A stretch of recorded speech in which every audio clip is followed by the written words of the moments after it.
ঘটনাটি আপনাদের সাথে শেয়ার করব। এই ঘটনাটি আমাদেরকে যিনি পাঠিয়েছেন উনি একজন রেমিটেন্স যোদ্ধা ভাই, ওনার নাম মোহাম্মদ বিজয়। উনি বর্তমানে সংযুক্ত আরব আমিরাতে রয়েছেন, একটি মসজিদের খাদেম হিসাবে দায়িত্ব পালন করছেন। ওনার দেশের বাড়ি কিশোরগঞ্জ জেলার পাকুন্দিয়া উপজেলার দরগা বাজার এলাকায়। ঘটনাটি উনি শুনেছিলেন 2008 কি 9 সালের দিকে। এই ঘটনাটি যে উনি আসলে কেউ ওনাকে বলেছে এভাবে শুনেছেন, বিষয়টা এরকম না। উনি ওনার দাদির সাথে ঘুমাতেন। 2008-9 সালের দিকে ওনার বয়স ছিল এরকমই 8-9 বছর এরকম আর কি, ওনার বয়স আর কি। দাদির সাথে ঘুমাতেন। দাদির ওই সময় বয়স ছিল 70-এর কাছাকাছি, ওই সময়ের কথা বলছি আর কি। তো দাদি উনি একজন আধ্যাত্মিক টাইপের মহিলা আর কি। উনি বেশ পীর ভক্ত একজন মানুষ। আধ্যাত্মিকতা ওনাকে খুব বেশি করে টানে, ছোটবেলা থেকেই ওনাকে টানে এটা।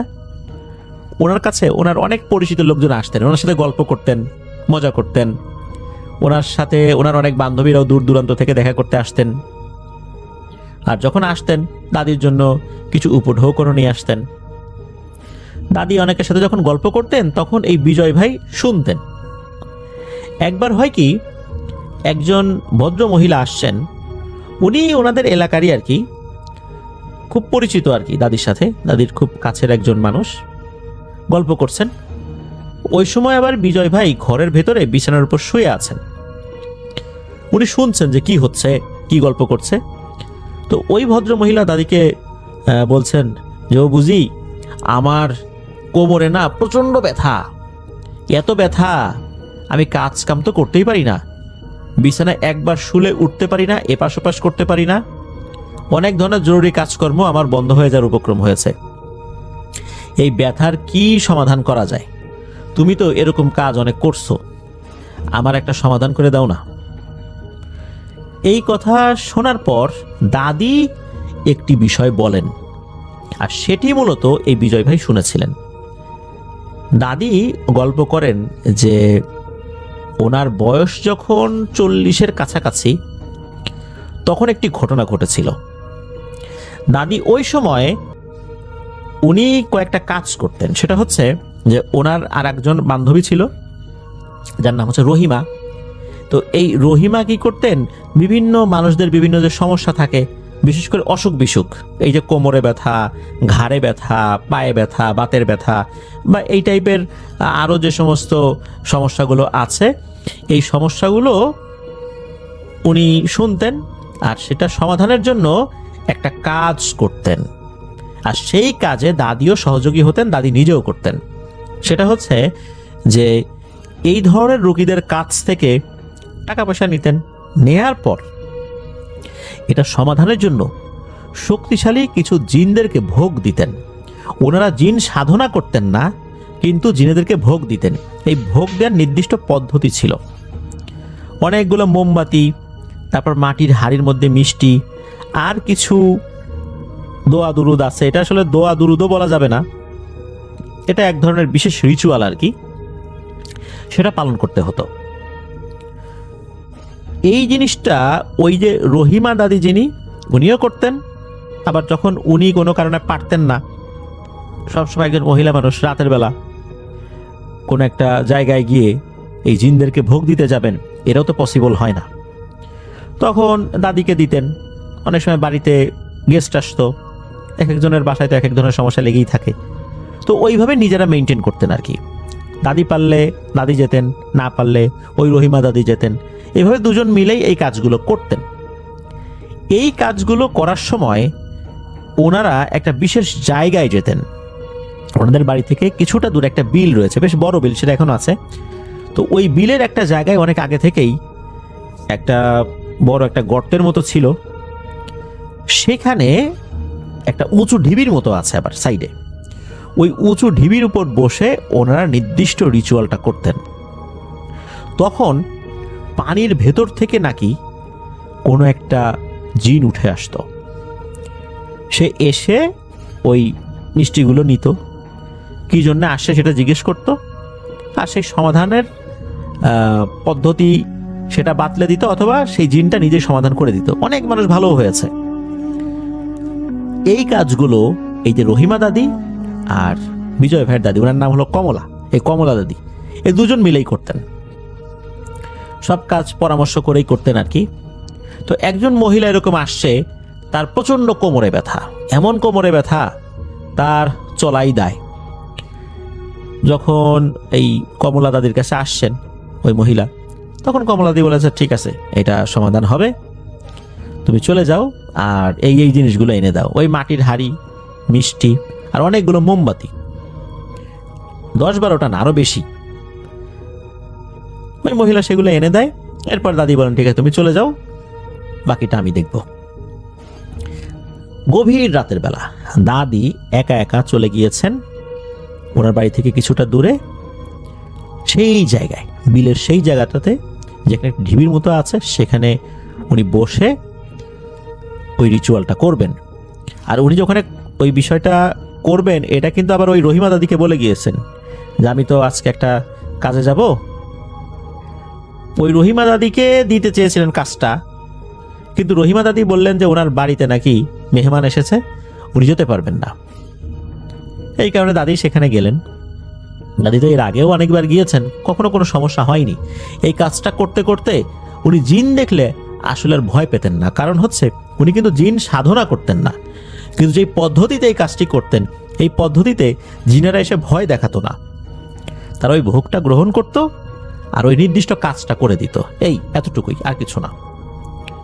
তো দাদি তো গিয়েছেন, যাবার পর উনি যেখানে বসেছেন তার চতুর্দিকে মোমবাতি জ্বালিয়েছেন, আর সামনে মাটির হাঁড়িতে ওই মিষ্টিগুলো রেখে উনি ওনার মতো করে রিচুয়াল করা শুরু করেছেন। করছেন অনেকক্ষণ হয়ে যায়, কোনো সারা শব্দ আর নাই। এতক্ষণ কিন্তু কখনো হয় না, মানে লাগে না এত সময়, এই অল্প সময় 15-20 মিনিট ম্যাক্সিমাম লাগে, এর বাইরে কিন্তু লাগে না। এদিকে দাদি ঘন্টা পার করে ফেলছেন, কোনো সারা শব্দ নাই। এদিকে মোমবাতিগুলো আস্তে আস্তে আস্তে আস্তে তো ক্ষয় হয়ে যাচ্ছে। যদিও বা ওনার কাছে একাধিক মোমবাতি ছিল, কোনোটা যদি একদম ক্ষয় হয়ে যায় তাহলে সেই জায়গায় আরেকটা রিপ্লেস করে দেবেন, কিন্তু কোনো মোমবাতি যেন একদম নিভে না যায়, এই বিষয়টা নিশ্চিত করতে হবে। আর এমনিতেই তো বিলের ওই ফাঁকা জায়গায় বাতাস তো চতুর্দিক থেকে আসে, বাতাসে যদি নিভে যায় সেই বিষয়টা একরকম, কিন্তু একদম ক্ষয় হয়ে যেন নিভে না যায় এটা নিশ্চিত করতে হবে। বাতাসে নিভে গেলে ওটা আবার জ্বালাই দিতে হবে। দাদি এরকম করছেন, উনি ওনার মতো করে সেই রিচুয়ালগুলো করে যাচ্ছেন। আসে না, মোমবাতি একদম শেষ দিকে যখন চলে আসে, আর হয়তোবা ম্যাক্সিমাম 10 মিনিট জ্বলতে পারে, ওই সময় হঠাৎ করে ওনার সামনে থাকা যে পানির যে একটা ডোবার মতো আছে, বেশ বড় সাইজের ডোবার মতো এটা ছিল, সবসময় সেখানে পানি থাকতো, ওই পানিতে ভয়ঙ্কর রকমের ঢেউ ওঠা শুরু হয়। এটা দেখে দাদি আসলে ওই সময় ভয় পান নাই, বেশ অবাকই হয়েছেন, কখনো তো এইভাবে আসে না, স্বাভাবিকভাবেই আসে, তখন একদম মানুষের বেশে আসে, মিষ্টি খায়, চলে যায়, সমস্যার কথা শুনে, কার কি সমস্যা এটা শুনে চলে যায়, এরকম তো হয় না। তারপর উনি দেখছেন যে আসলে ঘটনাটা কি ঘটে। এরপর উনি দেখেন ওই পানির ভেতর থেকে ভয়ঙ্কর আকৃতির বিশাল বিশাল 3টা বুনো শূকর ভেসে উঠেছে। জঙ্গলে যে ওয়াইল্ড হগ যেগুলো থাকে আর কি, বন্য শূকর, সেগুলোর কিন্তু দাঁত থাকে অনেক বড় বড়। তো এইরকম বন্য শূকর, কিন্তু সেগুলো সাইজে অনেক বড় বড়, অনেক বড়, আর চোখ দুটো মনে হচ্ছে ভয়ঙ্কর লাল টকটকে কয়লার মতো জ্বলছে। এই 3টা ছিল ওখানে, দাদির দিকে তাকিয়ে ভয়ঙ্কর ভাবে গর্জন করছে। শূকর যেভাবে গর্জন করে ওইভাবে গর্জন করছে। আর আমরা দেখি যে শূকর কিন্তু ওই যে মাটি খুঁড়ে ফেলে একদম, ওরা পুকুরের পাড়গুলো, অর্থাৎ ওই ডোবার পাড়গুলো একদম খুঁড়ে সব তছনছ করে ফেলছে। একদম মাটি মনে হচ্ছে একদম লাঙল দিয়ে ফেলবে সব আশেপাশে যা আছে, এমন অবস্থা। আর আশেপাশের মাটিগুলো ঝুরঝুর করে ওই পানির মধ্যে পড়ে আসছে, মানে পড়ে যাচ্ছে আর কি, ক্রমাগত পড়ছে, কারণ ওরা মাটি আলগা করে ফেলছে, সেগুলো পড়ছে। তো এইভাবে ওরা চতুর্দিকে তাণ্ডব চালাচ্ছে, কিন্তু দাদির একদম কাছাকাছি আসছে না। এরকম চললো মাত্র কয়েক মিনিট। এরপরেই হঠাৎ করে এই 3টা শূকর ভ্যানিশ হয়ে গেল। দাদি চিন্তা করলেন, যাক এগুলা গেছে, ভালো হয়েছে। কিন্তু না, এরপরে আবার পানিতে ভয়ঙ্করভাবে আন্দোলন শুরু হলো। এবার পানির ভিতর থেকে 3টা ভয়ঙ্কর আকৃতির বিশাল বড় বড় শেয়াল উঠে আসছে। এই শেয়ালগুলো ঠিক তার স্বরে, শেয়াল যেভাবে ডাকে ওইভাবে প্রচন্ড শব্দ করে ডাকাডাকি করছে। এমন ডাক দিচ্ছে মনে হচ্ছে কানের তালা ফেটে যাবে। সেগুলো দাদিকে আক্রমণ করার জন্য এগিয়ে আসছে, কিন্তু মনে হচ্ছে একদম কাছে এসে থেমে যাচ্ছে। ওই মোমবাতির আলো যতটুকু যাচ্ছে ওইখান পর্যন্ত তারা আসছে, এরপর আর আসছে না। এরও কিছুক্ষণ ডাকাডাকি করে ভ্যানিশ হয়ে গেল। দাদি কিন্তু এবার মারাত্মক ভয় পেয়েছেন, কারণ হচ্ছে দাদি এই জিনিসগুলো দেখে অভ্যস্ত নন। উনি স্বাভাবিক সুরত যেটা, সেটা দেখে অভ্যস্ত, এটাতে উনি ভয় পান না। কিন্তু এরকম তো কখনো হয় নাই, আর এই কাজ উনি নতুন করছেন না, না হলেও 50-60 বার এটা করেছেন, কখনো এরকম হয় নাই। তাহলে এবার ওরা কেন আক্রমণাত্মক হলো এটা উনি বুঝতে পারছেন না। এখন ওদিকে মোমবাতি বেশ কয়েকটা একদম নিভু নিভু অবস্থায় চলে আসছে, তখন ওনার কাছে থাকা এক্সট্রা মোমবাতি কয়েকটা রিপ্লেস করে দিলেন।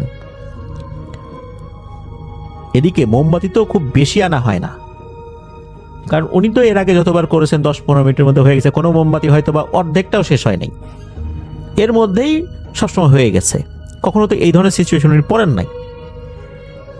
এরপর যেটা হয় সেটা হচ্ছে উনি দেখেন পুকুরের মধ্যে আবার পানি, এবার মনে হচ্ছে আরো ভয়ঙ্করভাবে আন্দোলিত হচ্ছে।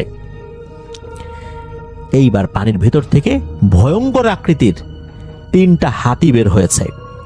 এই হাতিগুলোর যে দাঁত, এই দাঁতগুলো মারাত্মক ভয়ঙ্কর। সেই প্রাগৈতিহাসিক কালের ম্যামথ যে লোমশ হাতিগুলো বরফ যুগে ছিল, মনে হচ্ছে সেই রকম হাতি, খুবই ভয়ঙ্কর। এই হাতিগুলো এমনভাবে গর্জন করতে করতে তার দিকে এগিয়ে আসছে, মনে হচ্ছে এক্ষুনি তাকে পিষে মেরে ফেলবে। এবার তো দাদি মারাত্মক ভয় পান, চিন্তা করলেন যে নিশ্চয়ই কোনো একটা ঝামেলা হয়েছে, না হলে তো এরকম হওয়ার কথা না। এমন সময় পেছন থেকে হে কমলা, হে কমলা বলে কে যেন ডাকতেছে। দাদি চমকে উঠে পেছন দিকে তাকিয়ে দেখেন, আরে এ তো তার বান্ধবী রহিমা। উনি তাকে দেখে চিনতে পারেন। তখন ওই রহিমা দাদি বলছেন, হে কমলা, তোর বাসায় গেছিলাম আমি, তোর এত দেরি হচ্ছে দেখে আমি চলে আসি, নিশ্চয় কোনো একটা ঝামেলা হয়েছে। ওদিকে এই যে এই হাতি বা এরকম কিছু যে সামনে আছে, এটা কিন্তু ওই রহিমা দাদি দেখেন নাই। তখন কমলা দাদি গিয়ে রহিমা দাদিকে জড়ায় ধরেন, বলতেছেন যে আরে তুই এমন সময় আসছিস, তুই না আসলে তো আজকে আমার প্রাণ বাঁচানোয় দায় হয়ে যেত, আমি তো বিশাল বিপদে পড়ে গেছিলাম, চল চল চল তাড়াতাড়ি চল।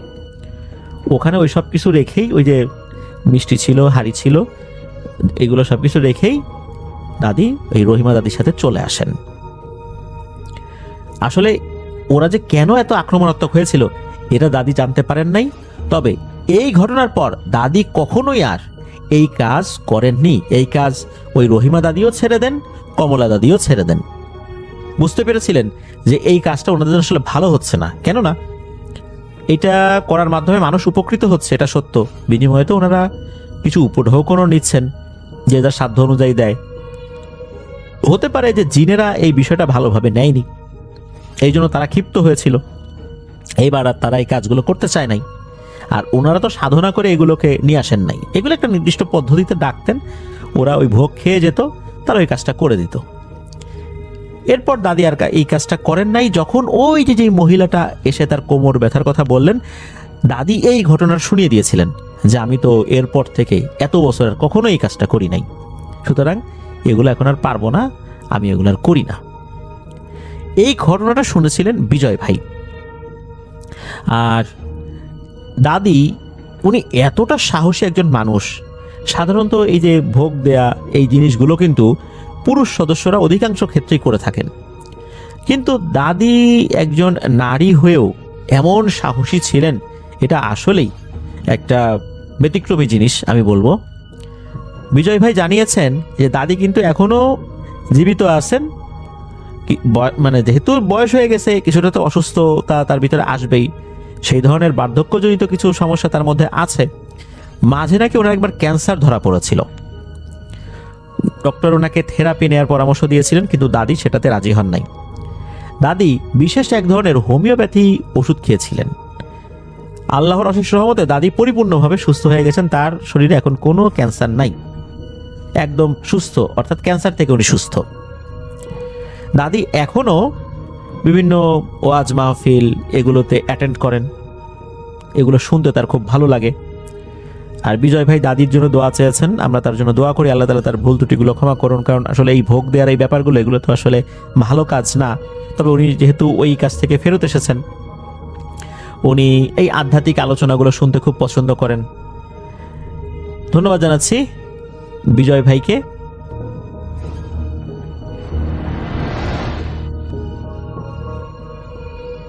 আসসালামু আলাইকুম রাসেল ভাই, আশা করি আপনি ভালো আছেন। আমি জানি আপনি সবসময় ভালোর দলেই থাকেন। আমার নাম মোহাম্মদ আরিফ আহমেদ। আমি ঘটনা লিখছি ঢাকার তেজগাঁও থেকে।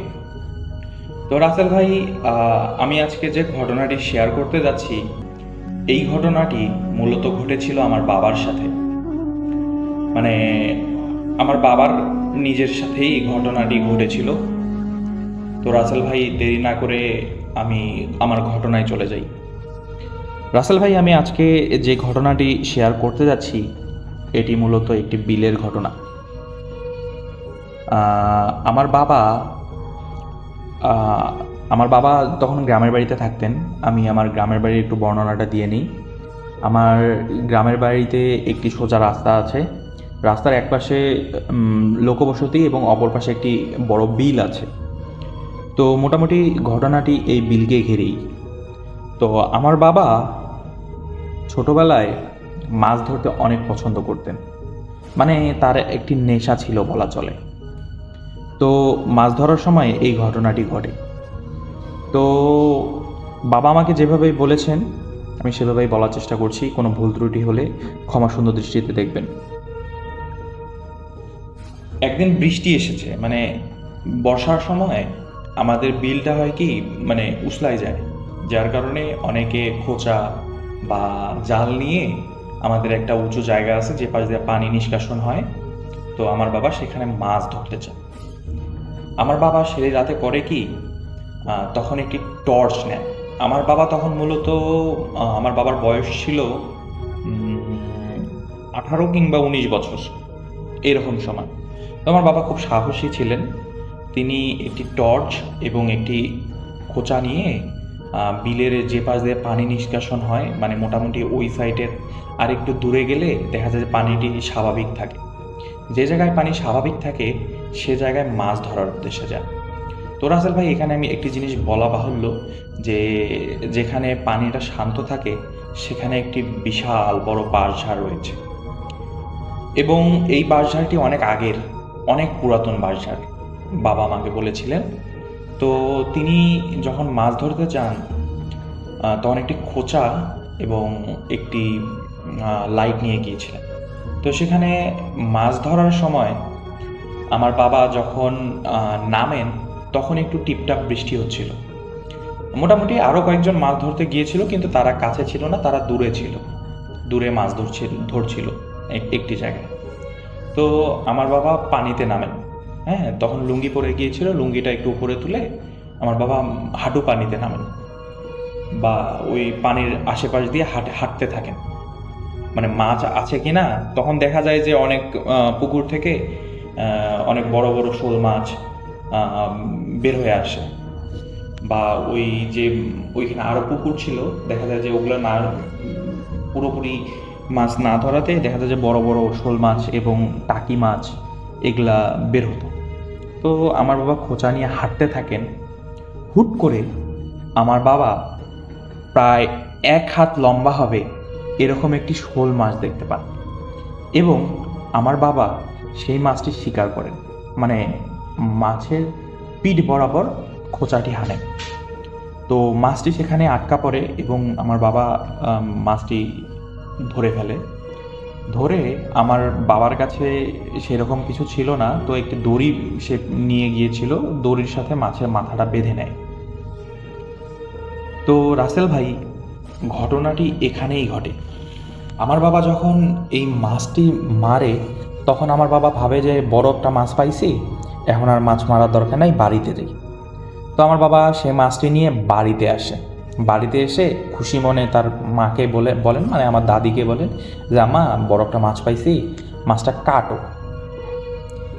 তো মাছটা রীতিমতো আমার দাদি কাটার পর রান্না করার জন্য প্রস্তুতি নেয় এবং রান্না করে। এবং সেই মাছটি রাতে আমার দাদু, দাদি এবং আমার বাবার কয়েক ভাই ছিল, তারা মিলে আর কি খায়। মোটামুটি বড় মাছই তো।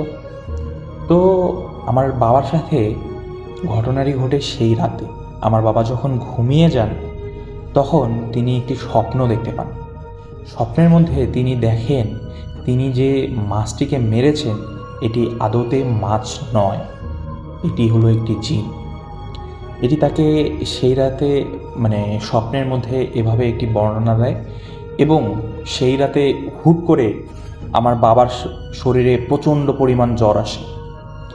আমার বাবা নড়াচড়া করতে পারছিলেন না এবং পরবর্তীতে তিনি জ্বরের প্রকোপে অজ্ঞান হয়ে যায়। এবং এতটাই জ্বর আসে যে আমার দাদি বুঝতে পারে যে প্রচুর জ্বর এসেছে। তখন ডাক্তার ডাকা হয়। ডাক্তার ডাকে জ্বর পরীক্ষা করে, দেখে যে আসলে প্রচুর পরিমাণে জ্বর। ডাক্তার থার্মোমিটার দিয়ে মেপেছিলেন, তখন বোধহয় তার জ্বর এসেছিল 102 কিংবা 3। আমার বাবার এরকম জ্বর আগে কখনো আসেনি। তো আমার দাদি একটু ভয় পেয়ে যান, ডাক্তার ঔষধ দেন। কিন্তু আসলে মূলত ঘটনা তো এটা নয়, ঘটনা তো ঘটেছিল অন্যরকম। পরে আমার বাবা করে কি, আমার দাদুকে ডেকে দাদুকে আমার বাবার স্বপ্নের বিষয়টি খুলে বলে। দাদু এই বিষয়টি বলার পর আমার বাবার সাথে মোটামুটি রীতিমতো একটু রাগই হয়। আমার বাবাকে বলে, তুই এত রাতে ওখানে কেন গিয়েছিলি? এত রাতে তো তোর ওখানে যাওয়ার কথা না, তুই গেলি কিন্তু তোর ভাইদের নিয়ে গেলি না, এটা তো তুই ভুল করছিস। যাই হোক, দাদু এটা দেখার পর একজন কবিরাজ আছে, দাদুর পরিচিত, দাদুর সম্পর্কে চাচাতো ভাই হয়। তো দাদু সেই কবিরাজের শরণাপন্ন হন এবং সেই কবিরাজ দাদুকে বিষয়টি খুলে বলেন।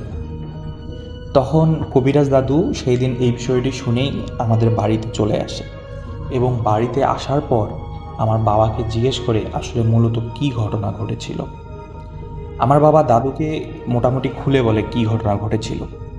এটি বলাতে কবিরাজটি ভয় পেয়ে যান এবং কবিরাজের পরিচিত জিন ছিল, তিনি মূলত জিনের সাথে কথা বলতে পারতেন।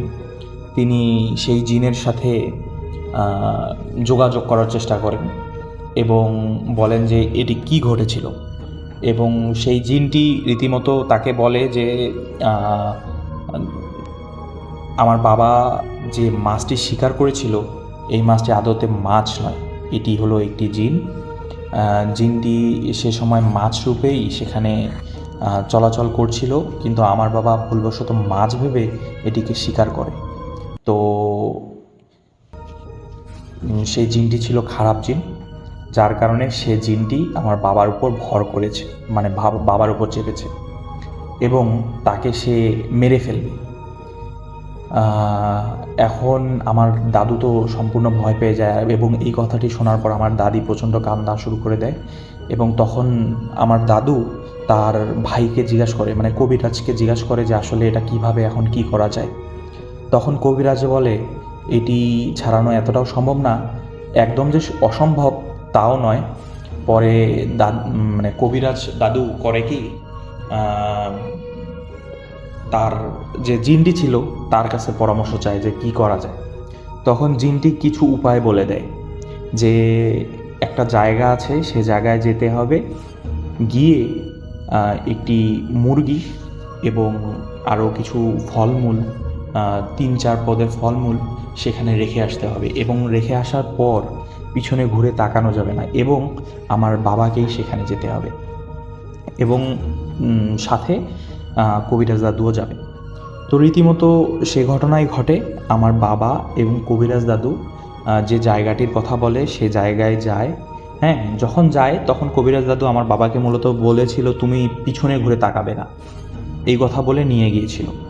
তখন দাদু, আমার কবিরাজ দাদু এবং আব্বু সে জায়গায় যায় এবং রীতিমতো যেভাবে যেভাবে বলেছিল সেখানে একটি বট গাছ ছিল, বট গাছের নিচে খাবারগুলো রেখে চলে আসে। তো আমার বাবা ছিল একটু দুষ্ট প্রকৃতির। তখন বাবা করে কি, পিছনে ঘুরে দেখে, কিন্তু পিছনে ঘুরে দেখার সাথে সাথে আমার বাবা যে দৃশ্যটি দেখে, এই দৃশ্যটি এখনও ভোলার মতো নয়। আমার বাবা দেখে সেখানে কিছু অবয়ব একসাথে মানে লুটে পুটে খাচ্ছে, যে বিষয়টি যে কেউ দেখলে খুব ভয়ে শরীর কেঁপে উঠবে। আমার বাবার সাথে সাথে চোখ ঘুরিয়ে নেয়। আমার দাদু তখন আমার বাবাকে, কবিরাজ দাদু তখন বাবাকে দাবড় দেয়, যার ফলে আমার বাবার সাথে সাথে মুখ ঘুরিয়ে নেয় এবং সেখানে আর দেরি না করে তারা সেখান থেকে চলে আসে। তো পরবর্তীতে রাসেল ভাই, আমার বাবার সাথে আর কোনো ঘটনা ঘটেনি এবং আমার বাবা তারপরে সুস্থ হয়ে যান। এখন আমার বাবা মোটামুটি সুস্থ, আমার বাবা এখন চাকরি করছেন। আমরা মূলত এখন ঢাকায় থাকি, তো এই ধরনের আর ঘটনা ঘটেনি। আমার বাবা এটার পর থেকে আর মাছ মারতে সেরকম একটা যায়নি, গেলেও তার ভাইদের নিয়ে যেত। তো রাসেল ভাই, এই ছিল আমার ঘটনা। আমার ঘটনাটি যদি আপনার ভালো লেগে থাকে তাহলে অবশ্যই শেয়ার করবেন। এবং রাসেল ভাই, আমার কাছে অনেক ঘটনা আছে, আপনি যদি চান আমি এইভাবে আরও অনেক ঘটনা দিতে পারি। আমার মায়ের সাথে কিছু ঘটনা আছে এবং আমার দাদু একবার এরকম সমস্যার মধ্যে পড়েছিল, আমার দাদুর সাথে ঘটাও কিছু ঘটনা আছে। তো রাসেল ভাই, আজকে আমি আমার ঘটনাটি এখানেই শেষ করছি। আশা করি আমার ঘটনাটি আপনার এবং আপনার লিসেনারদের অনেক ভালো লাগবে। আমি আমার ঘটনাটি এখানেই শেষ করছি। আল্লাহ হাফেজ। আসসালামু আলাইকুম।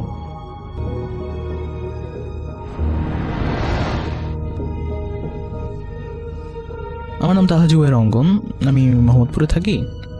আজকে আমি আমার একটা ঘটনা শেয়ার করতে চাইতেছি। ঘটনাটি আসলে আমার আব্বুর যখন 8-10 বছর বয়স, তখন থেকে আব্বুর মাছ ধরার খুব শখ। তাই একদিন দাদা, মানে আব্বুর দাদা, আব্বুর নিয়ে মাছ ধরতে যায়।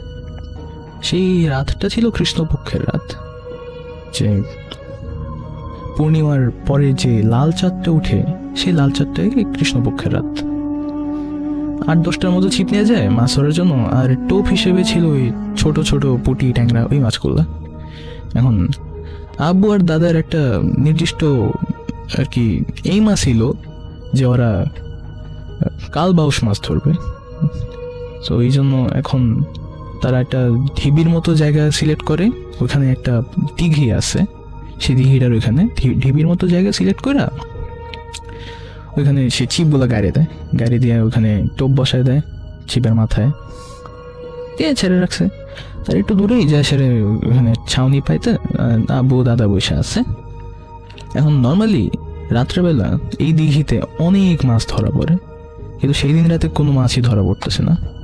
2-3 ঘন্টা পার হয়ে যাওয়ার পরে তখন মাছ যে ছিপে আটকাইছে সে শব্দ শোনা যেতেছে, মাছ ছটফট করতেছে। না, আব্বু দাদা দুইজনই আগ্রসিত উঠে যায়, সেটা দেখে যে ছিপে কোনো মাছ নেই। মানে হাত দিয়ে কেউ যদি অতি সন্তর্পণে সরায় নেয়, যেরকম হবো ওইরকম অবস্থা। এরকম কতক্ষণ হইতে থাকলো দাদা প্রথমে বুঝে নেই, আব্বু তো ছোট মানুষ, তখন আব্বু এত কিছু খেয়াল করতেছে না। আব্বু ভাবতেছে মাছ হয়তো টোপটা খায় পালাই যেতেছে। এরকম কিছুক্ষণ চলার পরে দাদা খেয়াল করে যে কি হইতেছে। তখন আর কি দাদা আব্বুরে বলে যে থাক বাবা, আজকে আর মাছ ধরা পড়বো না, এই বাদ দাও। কেন দাদা, মাছ ধরা পড়বো না কেন? আব্বু জিজ্ঞেস করতেছে। ওই তুমি ছোট মানুষ, তোমার এখন অন্য করে বুঝায় বলতে পারবো না, তো আজকে আর মাছ ধরা পড়বো না, ফজরের আজান দিলে যাবো আমরা সবকিছু নিয়ে, ঠিক আছে? আব্বু আর কি একটু মন খারাপ করে বসে থাকে। আচ্ছা ঠিক আছে দাদা। এখন সারাদিন কাজকর্ম করার পরে আব্বুর দাদা অনেক ক্লান্ত হয়ে গেছিল। নর্মালি খুব শক্তিশালী মানুষ হইলেও সে ক্লান্ত হয়ে গেছে, সারাদিন গ্রামের লোকজন অনেক কাজকর্ম করে। তো সুবে সাদিকের আগে, সুবে কদরের সময় দাদা আর কি ঝিমায় পড়ে। এই সুযোগে আব্বু ভাবতেছে যে মাছের ছিপগুলো আরেক বাজার দিয়ে খাইছি, যদি একটা মাছ ধরতে পারি। তা তো মাছ ধরার শখ আগের থেকে, মাছ ধরেই যাবে তার ইচ্ছা। পরে গেল ছিপের কাছে, ছিপের একটু কাছে যায়, সেটা দেখে যে ছিপটারে ঘিরে দিঘির পারে একটা কুয়াশা জমে আছে। আর এটা খুবই অস্বাভাবিক লাগে আব্বুর কাছে, কারণ কার্তিক মাসের প্রথম দিকে কখনো কুয়াশা হওয়ার কথা না, সে সময় অত অ্যাকচুয়ালি গরম থাকে মোটামুটি এরকম। দূরে থেকেই দাঁড়ায় সে আর কি, আর একটু কনসেন্ট্রেট করে দেখতেছে যে ব্যাপারটা কি, কাছে যাওয়ার এরকমভাবে সাহস হইতেছে না।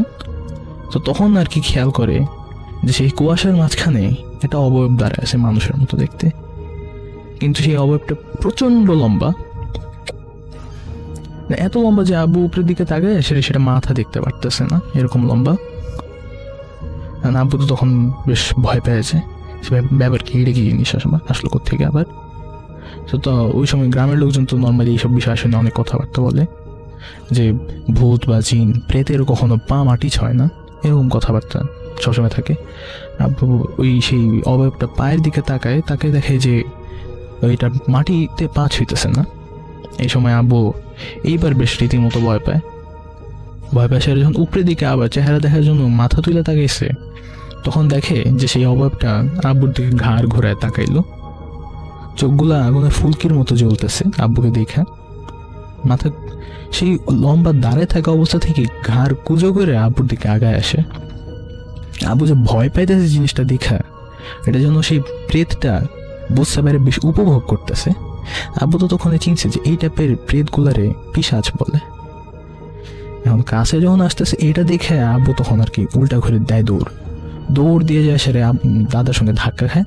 দাদা হন্তদন্ত হয়ে জায়গায় উঠে সেরে তাকায় দেখে যে সেটা ওই পিশাচটা। এখন এখানে বলে রাখা ভালো যে আমার আব্বুর দাদা অনেক ইউনিক একটা জাতের মানুষ ছিলেন। ওই সময় ওই এলাকায় তাকে অনেক সম্মানের সময় করতো, আর তার অনেক বিষয় আসা জ্ঞান ছিল। সেও বেশ পটু মাছ ধরার লোক আর কি। এখন আব্বু আমার বলছিল যে এই অবয়বটার সাথে দাদার নাকি আগেও পরিচয় হয়েছে মাছ ধরতে যাই এই জায়গাতে। তখন দাদা আর কি ওটার দিকে ঘুরে সেরে জোর গলায় বলে যে তুই আবার আসছোস এনে, শেষবার তোরে ছেড়ে দিয়েছিলাম, তোর ভালো লাগেনি না, এবার তুই আমার নাতিরে ভয় দেখাইতে আসছোস। এই কথাটা শুনে ওই পিশাচটার মনে হয় মানে বেশ রেগে গেল। রেগে সেরে হাত পা নড়ে সেরে মানে কাছে যাওয়ার চেষ্টা করতেছে, হাত পা ওদিকে ছুঁড়ে দেওয়ার চেষ্টা করতেছে। কিন্তু দাদা ততক্ষণে আবার অনেকগুলো সুরা করে ফু দিতেছে, যেই ফু দেয় জিনিসটা আবার পিছায় জায়গা। এরকম কতক্ষণ চলতেছে। একটা সময় মানে পতাকা যেমন করে বাতাসে ঠাস করে নড়ে, ওইরকম নড়তে জিনিসটা পানিতে মনে হয় ডুব দিল। ডুব দেওয়ার সঙ্গে সঙ্গে তো দাদা আব্বুর হাত ধরছে, আব্বু দাদার কাছেই দাঁড়ায় ছিল, ভয় পায়। চলে যেতে পিছন দিকে ঘুরে দেখে প্রায় 10-15টার মতো কালো ছায়া মানে মাটির থেকে যেন উঠে দাঁড়াইছে। এরকমভাবে ছায়াগুলো দাঁড়াইছে আব্বুর ঘেরা, আব্বু আর দাদার ঘেরা। তখন তো বুঝতে পারে যে এবার বেশ বিপদে পড়ছে, আগে থেকেও শক্তিশালী হয়ে গেছে এই পিশাচটা এবার। তখন সঙ্গে সঙ্গে মাটিতে বসে পড়ে একটা বৃত্ত আঁকে সেটা কি সব সুরা পড়ে ফু দেয়। এখন দাদা জানে যে সুবহে সাদিকে আজান দিলে, ফজরের আজান দিলে আর কেউ কোনো কিছু করতে পারবো না। এখন সুরা পড়তেছে আর জিনিসগুলো আস্তে আস্তে করে দাদার কাছে আগে এসে ওগুলো হাত মারে ধরার চেষ্টা করতেছে। তবে পিছন থেকে সেই পিশাচটাও আবার উড়ে আসতেছে। এবার এরকম অনেকক্ষণ করার পরে দাদা ধুলা নিলে এক মুঠো ধুলা নিয়ে সেখানে সুরা পড়ে সে ছায়াগুলোর দিকে ঢেল দেয়। ছায়াগুলো এবার একদম পিছায় জায়গা, মানে অনেক দূরে চলে যায় ছায়াগুলো। কিন্তু সেই পিশাচটারে দাদা অনেক কষ্ট হইতেছে সরে রাখতে। এরকম মনে হয় 10-15 মিনিট চলার পরে ফজরের আজান দেয়। মানে দাদার আর এই পিশাচের মধ্যে কম্পিটিশন চলতেছে, একজন আরেকজনকে দূরে সরে রাখা নিয়ে। এই কম্পিটিশন চলার 15 মিনিট পরে আল্লাহর রহমতে ফজরের আজান দেয়। তখন এই যেমনি করে হঠাৎ করে পিশাচটা আসছিল, এরকম হঠাৎ করে একদম তাড়াতাড়ি করে চলে যায়। আর এই সময় আব্বু আর কি অজ্ঞান হয়ে যায়। তারপর এখানেই আমার ঘটনা শেষ।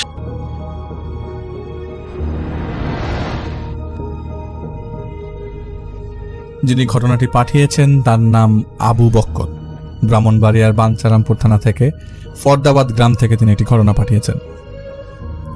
তিনি যে ঘটনাটি শেয়ার করেছেন সে ঘটনাটি প্রায় 25 বছর আগের ঘটনা। তার বড় ভাই, তার চাচাতো ভাই এবং তার সাথে ঘটে গেছিল ঘটনাটা। তোর দাদি বেশ কয়েকদিন অসুস্থ ছিলেন। একদিন হঠাৎ নাকি তার দাদি অসুস্থ হয়ে যায়, পরে তাকে মেডিকেলে নিয়ে যাওয়া হয়। মেডিকেলে নেওয়ার পথে তার দাদি ইন্তেকাল করেন। তার দাদি যখন মারা যায় ওই সময়টা বর্ষাকাল ছিল। তো তাকে মেডিকেল থেকে নৌকা দিয়ে বাসায় নিয়ে আসা হয়। যখন তার দাদির লাশটা তাদের বাসায় নিয়ে আসা হয়, তাকে ঘরে রাখা হয়, তখন অনেকটা ডিফারেন্টভাবে মাছি আসতে শুরু করে। অনেক মাছি আসতে শুরু করে, এত মাছি আসে যার জন্য ঘরে মানুষ ঢুকতে পারছিল না। পরে নিম পাতার ডাল কেটে এনে ঘরের মধ্যে রশি দিয়ে বেঁধে রাখা হয়। তার কিছুক্ষণ পর মাছি আসা বন্ধ হয়। পরে যত দ্রুত সম্ভব ডিসিশন হয় যে দাফনটা ব্যবস্থা করা হয়, যত দ্রুত সম্ভব পারিবারিক কবরস্থানে তাকে নিয়ে যাওয়া হয়। তো ওনাদের কবরস্থানগুলো ছিল গ্রাম থেকে একটু ক্ষেতের সাইডে, জমিনের ভেতর। ওখানে পাহাড়ের মতো একটু টিলা আছে, ওখানেই পারিবারিক কবরস্থান আর কি। আর তাছাড়া গ্রামের বেশিরভাগ লোকই ওই লোকগুলোকে ওখানেই দাফন করা হয়। দাফন করার শেষে সকলে বাড়িতে চলে আসে। এর পরের দিন একটা ঘটনা ঘটে যিনি ঘটনা পাঠিয়েছেন আবু বক্কর ভাইয়ের মেজো ভাইয়ের সাথে। তার ভাই তার দাদির কবর জিয়ারত করতে যায়। তো ঠিক আসরের পরপর মাগরিবের নামাজের আগ মুহূর্ত যে গ্যাপটা আছে, সেই গ্যাপে যায় সেই ছেলের তার মেজো ভাই কবর জিয়ারত করতে। খুব রিসেন্টলি তাকে তার বাবা একটা জুতো কিনে দেয়। তো আমরা জানি যে কবরস্থানে জিয়ারত করতে যাওয়ার পরে আমরা কি করি, জিয়ারত করার সময় জুতা খুলে তারপরে জিয়ারত করি। তো তার ওই ভাইটা একটু দূর থেকেই ক্ষেতের বাইরে মানে কবরস্থানের বাইরে ক্ষেতের ওখানেই জুতাগুলো রেখে ভেতরে ঢুকে কবর জিয়ারত করে। তো কবর জিয়ারত করে সে দেখে জুতাগুলো নাই, এরই মাঝে কেউ আসেও নাই সেখানে। জুতাগুলো সে খুঁজতে থাকে কিন্তু কোথাও খুঁজে পায় নাই। আর তখনকার সময় লাইটিংয়ের ব্যবস্থা তেমন ছিল না, তো অন্ধকার তখন হচ্ছিল। ওখানে যত জমিন ছিল সব জায়গায় খোঁজাখুঁজি করে, কিন্তু ভালো জুতা ছিল কোথাও খুঁজে পায় না। গ্রামের মানুষ তো ছোট্ট একটা জিনিস কিন্তু তাদের জন্য খুব ইম্পর্টেন্ট। তো জুতাটা নতুন। তা বর্ষাকাল আসলে ওই সময় বড় লাকড়ির জন্য ধনচা ক্ষেত ছিল। তো তার ভাই তার জুতাগুলো সেই ক্ষেতের মাঝখানেই ক্ষেতের আগে রেখেছিল। আর গরুকে খাওয়ানোর জন্য বড় বড় যে ঘাস হয় ওগুলোকে গ্রামের ভাষায় চাউলা বলে। তো তার ভাই দেখলো ওই ক্ষেতের ভেতরে একজন লোক দাঁড়িয়ে আছে, জুব্বা পরা, সাদা কাপড়, বড় বড় দাড়ি। তার ভাইয়ের সাথে তার চাচাতো ভাইও ছিল। তো তার চাচাতো ভাই একটু দুষ্টু প্রকৃতির। ও ভাইকে বলে ওঠে, দেখ ওই যে লোকটা দাঁড়িয়ে আছে, আমার মনে হয় ওই লোকটাই তোর জুতা চুরি করছে। তো লোকটা তার ভাই থেকে প্রায় অনেক দূরে ছিল। পরে তার চাচাতো ভাই ওই লোকটাকে ডাক দেয়, এই ভাই শোনেন। তো তারা কাছাকাছি যাওয়ার সাথে সাথে লোকটা ভ্যানিশ হয়ে যায়। আশেপাশে বড় বড় গাছ ছিল, ক্ষেত ছিল, ওইদিকে নিচু হলে আর কিছু দেখা যেত না। পরে আবার খানিকটা দূরে গিয়ে সেই লোকটাকে তারা দেখে, আবারও তার কাছে যায়, লোকটার সাথে সাথে ভ্যানিশ হয়ে যায়। এক পর্যায়ে পারিবারিক গোরস্থান আছে, ওই লোকটা সেখানে চলে যায়। তার ভাইয়েরও সেখানে যায়। ওখানে যাওয়ার পর ওনাকে আর কবরস্থানে যে খুঁজতে থাকে, খোঁজের এক পর্যায়ে যে দেখে উপরে যে টিলা ছিল সেখানে তিনি দাঁড়িয়ে আছে। পরে তারা আবারও ডাকে, কিন্তু একসময় ওনাদের মনে ভয় শুরু হয়ে যায়, ভয় লাগতে শুরু করে। কতক্ষণ দুষ্টামি করা যায়, বারবার ডাকি, শোনা যাচ্ছে, শুনছে না, ভ্যানিশ হয়ে যাচ্ছে। দোয়া দুরুদ পড়া শুরু করে দেয় তারা। তো এশার নামাজের পরে বাড়িতে পৌঁছায়। বাড়িতে যাওয়ার পর সবার সাথে ব্যাপারটা বলেন। পরে তার মা তাদেরকে বলে যে যাও গোসল করে আসো, গোসল করে ভেতরে ঢোকো। তো কবর জিয়ারতে গেলে অনেক সময় দেখা যায় যে গোসল করে ঢোকে। এর পরের দিন আসরের পর আবু বকর ভাই, তার ফুপ্পি এবং ছোট ভাই তাদেরকে নিয়ে তারাও কবরস্থান জিয়ারত করতে যায়।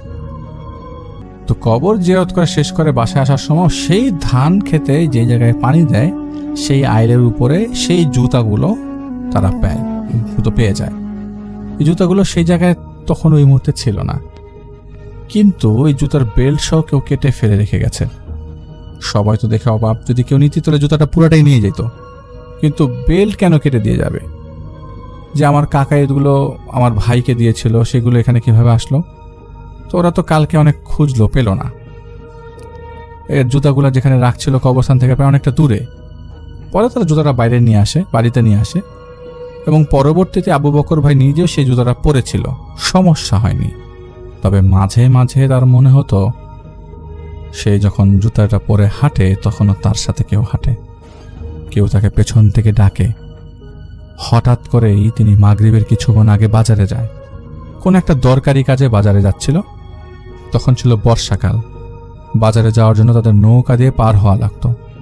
তিনি অনেকক্ষণ দাঁড়িয়েছিলেন কিন্তু কোনো নৌকা পাচ্ছিলেন না, কোনো মতেই তিনি নৌকা পাচ্ছিলেন না। তাদের ব্রিজ ছিল, ওখানে পানি, সেই পানিটা খাল হয়ে নদীর ক্ষেতের ভেতরে ঢোকে।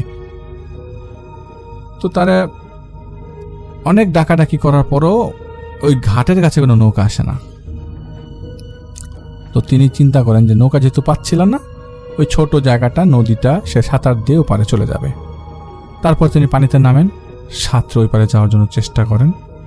যখন তিনি ব্রিজের মাঝ বরাবর আসেন, তখন মনে হচ্ছে কেউ তার পা ধরে নিচের দিকে টেনে নিয়ে যাচ্ছে। আবু বকর ভাই কোনোভাবেই সামনের দিকে এগোতে পারছিলেন না।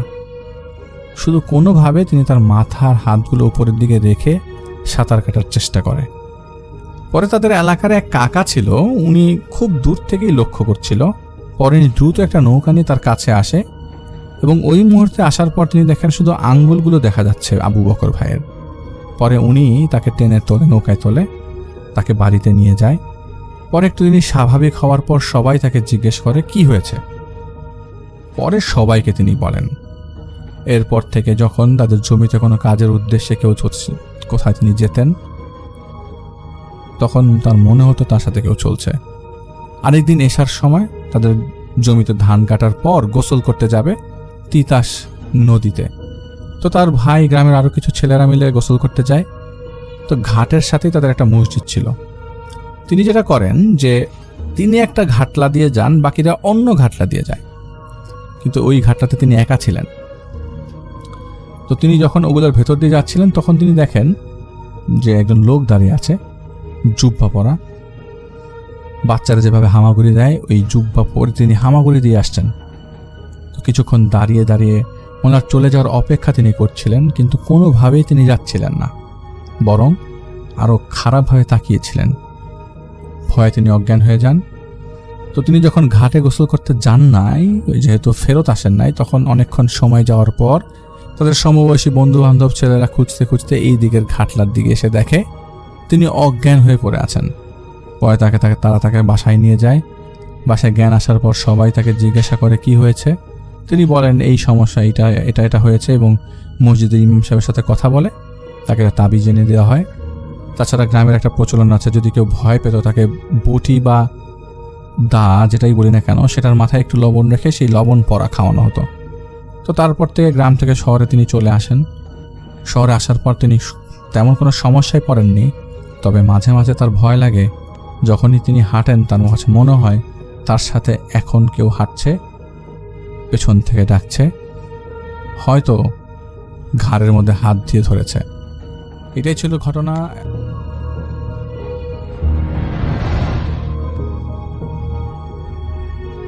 ঘটনার সূত্রপাত 2012 সালের শবে বরাতের রাতে। আমরা বরাতের নামাজ শেষ করে কবরস্থানে গিয়েছিলাম কবর জিয়ারত করার উদ্দেশ্যে। আমরা জানি শবে বরাতের শবে কদরের আগে কবরস্থান পরিষ্কার পরিচ্ছন্ন করার কাজ হয়।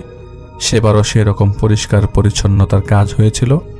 কবরস্থানে কাজ করা কিছু ছেলে কাজ করার সময় ভাঙা কবরগুলো মাটি দিয়ে ভরাট করে দিচ্ছিল, কিন্তু এর মধ্যে কিছু ছেলে মাসখানেক পূর্বে কবরস্থ একটা কবর থেকে মাটি সরে গেলে তারা সেখানে মাটি দিয়ে ভরাট না করে ঘাস লতা পাতা দিয়ে ঢেকে চলে যায়। তা আমি আর আমার ভাই যখন কবরস্থানে জিয়ারত করতে যাব, তখন আমার কিছু বন্ধু, এলাকার কিছু ছোট ভাই আমাদের সাথে যায়, যার বাবা কিছুদিন পূর্বেই মারা গিয়েছেন। যখন আমি কবরস্থানে ঢুকে কবর জিয়ারত করা শুরু করলাম, তখন আমার সেই এলাকার ছোট্ট ভাইটি আমাকে এসে বলল তার বাবার কবর জিয়ারত করতে হবে, কিন্তু সে ভয় পাচ্ছে। সত্য কথা বলতে তখন বয়স কম হওয়ার কারণে আমিও খুব ভয় পাচ্ছিলাম। তাই আমি আমার সকল বন্ধুকে ডেকে আমার সাথে আসতে বললাম। যখন আমরা ওই ছোট ভাইয়ের বাবার কবরের দিকে যাচ্ছিলাম, ঠিক তার মাঝখানে সেই ভাঙা কবরটি। একে একে সবাই সেই ভাঙা কবরটির উপর দিয়ে পার হচ্ছিল। যখন আমি পার হতে গেলাম, ঠিক তখনই আমার বাম পা কবরের ভেতর ঢুকে গেল, আর বিভৎস একটা দুর্গন্ধ আমার নাকে লাগে। আর সেই দুর্গন্ধের কারণে কেউ আমার পাশে আসছিল না। আমি নিজে নিজে যখন উঠে গেলাম, আমার ডান পাটিও সেই কবরের মধ্যে ঢুকে গেল। পরবর্তীতে কোনো রকম আমি সেই কবর থেকে উঠি। কবর জিয়ারত শেষ করে কবরস্থান থেকে বের হয়ে আমি আমার বাসার উদ্দেশ্যে রওনা হই। বাসায় যাওয়ার একটা সময় আমি খেয়াল করলাম আমার পায়ে ব্যথা, বাজে গন্ধ এবং এটা গন্ধটা খুব প্রকট আকার ধারণ করেছে। বাসায় গিয়ে কাউকে কিছু না বলে আমি সোজা ওয়াশরুমে ঢুকে যাই, আর পা পরিষ্কার করার সময় দেখতে পাই আমার বাম পায়ের তালুতে বাঁশের টুকরা গেঁথে গেছে, যার কারণে আমি ব্যথা অনুভব করছিলাম। নিজেকে পরিষ্কার করে আর পায়ে গাঁথা বাঁশের টুকরোগুলোকে বের করে ওয়াশরুম থেকে বের হওয়ার পরেও আমি সেই বাজে গন্ধটা অনুভব করছিলাম। যাই হোক, কোনো রকম করে সেই রাতে আমি ঘুমাই। পরদিন থেকে শুরু হয় ঘটনা। আমি যখন সকালে ঘুম থেকে উঠি এবং খাবার টেবিলে যাই, তখন নাকি আমি খুব বাজেভাবে খাবার খাচ্ছিলাম, খাবার নষ্ট করছিলাম। আমার ক্ষুধার মাত্রা এতটাই বেড়ে গেছিল যে আমি কিছুক্ষণ পরপরই খাবার চাচ্ছিলাম। প্রথম দিকে আমার মা খুব খুশি হয়েছিল যে তার ছেলের খাবারের প্রতি রুচি বেড়েছে, কিন্তু সপ্তাহখানেক পর আমার মায়ের খুশি চিন্তায় পরিবর্তিত হয়ে যায়। আমার মধ্যে আমূল পরিবর্তন লক্ষ্য করল আমার পরিবার। যেখানে আমি খুবই চঞ্চল ছিলাম, সেই আমি পাড়ার ছেলেদের সাথে ওঠা বসা কম করে দিয়েছি এবং আমি নিজেকে এক ঘরা করে দেই, কারোর সাথে কোনোরূপ কথাবার্তা বলি না। হঠাৎ হঠাৎ ঘর থেকে বের হয়ে যাকে সামনে পেতাম তাকে উদ্দেশ্য করে কিছু না কিছু বলে ফেলতাম।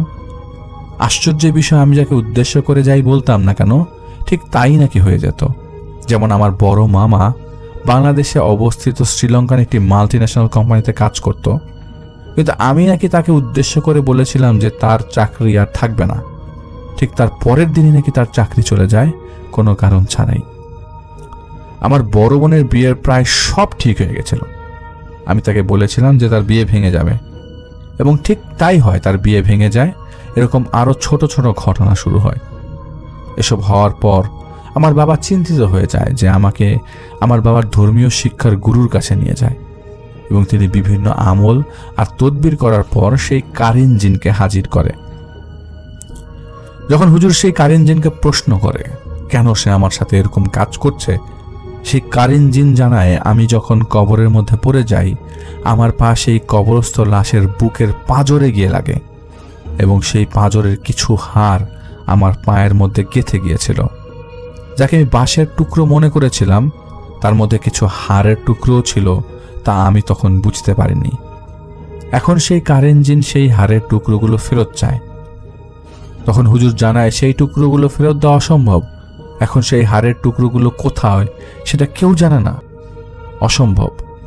হুজুর সেই কারিন জিনকে অনুরোধ করে ক্ষমা করে দেওয়ার জন্য, কিন্তু সে বলে যতক্ষণ না হাড়ের টুকরোগুলো ফেরত পাচ্ছে সে কোথাও যাবে না।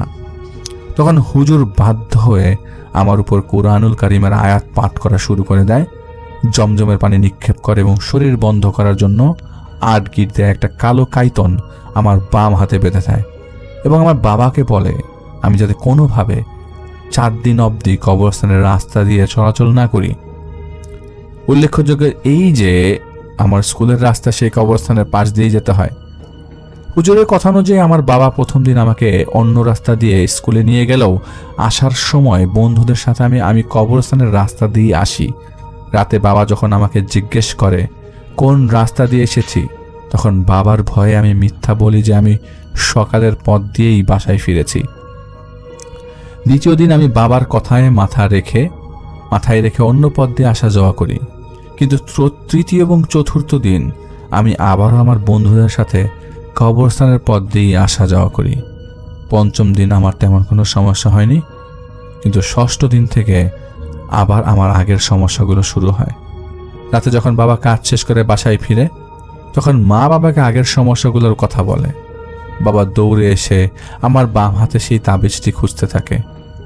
আমাকে জিজ্ঞেস করে তাবিজটি কোথায়।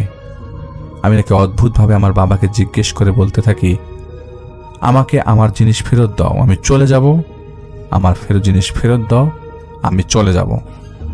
এরকম কয়েকবার বলার পর নাকি আমি জ্ঞান হারাই। বাবা আমাকে কোলে তুলে বিছানায় শুইয়ে দেয় সেই রাতে।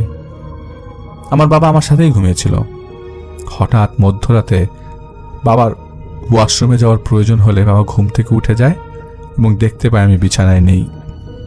সব রুম খুঁজে দেখার পর বাবা দেখতে পায় আমি নাকি বারান্দায় দাঁড়িয়ে নামাজ পড়ছি। বাবা অপেক্ষা করতে থাকে কখন আমার নামাজ শেষ হবে। নামাজ শেষ হতে হতে ফজরের আজান হয় এবং আমি সেখানেই অজ্ঞান হয়ে যাই। বাবা আমাকে কোলে করে আবার আমার রুমে নিয়ে শুনিয়ে দেয় এবং সকালে আমার বাবা আমাকে সেই হুজুরের কাছে নিয়ে যায়। হুজুর আবার আমার উপর সেই কারেন্ট হাজির করে। আমাকে ছেড়ে যাওয়ার জন্য কি করবে জানতে চায়, সেই হাড়গুলো লাগবে সে জানতে চায় কোথায় সেই হাড়। হুজুর তখন বিনয়ের সাথে সেই কারেন্টকে আল্লাহ এবং রাসূলুল্লাহ সাল্লাল্লাহু আলাইহি সাল্লামের দোহায় এবং মহব্বতের খাতিরে ক্ষমা করতে বলে। যাই হোক, কিছুক্ষণ পরে সময় হয়, নিশ্চুপ হয়ে পরক্ষণেই হুজুর বাবাকে উদ্দেশ্য করে বলে সে ছেড়ে যাবে। আগামী 3 মাস অসহায় ভিক্ষুকদের একবেলা করে খাওয়াবেন এবং 3 মাস ভিন্ন ভিন্ন ভিক্ষুকদের খাওয়াতে হবে। এটাতে কোনোভাবেই যেন ভুল না হয়। পরবর্তী 3 মাস আমার বাবা সেই কারেন্ট কথা অনুযায়ী ভিন্ন ভিন্ন ফকিরদেরকে একবেলা করে খাবার খাওয়ায়। সত্যি বলতে আমার বাবা সেই খাওয়ানোর কাজটা এখন অবধি চালিয়ে যাচ্ছে। এখন এটা আমাদের পরিবারের নিত্যদিনের একটা কাজ। এটা ছিল আমার জীবনের প্রথম ঘটে যাওয়া ঘটনা কোনো ভুল ত্রুটি থাকলে ক্ষমা করবেন। যদি ঘটনা ভালো লাগে পড়ে শোনাবেন, আমি চেষ্টা করব আমার ভুলগুলো শুধরে পরবর্তী আমার যে ঘটনাগুলো সেগুলো আরো সুন্দরভাবে আপনাদের সামনে উপস্থাপন করতে। জাযাকাল্লাহ।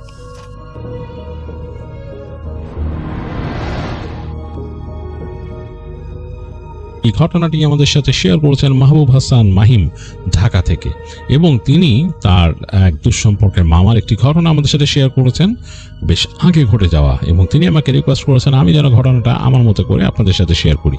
আমি চলে যাব মাহিমের পাঠানো ঘটনায়।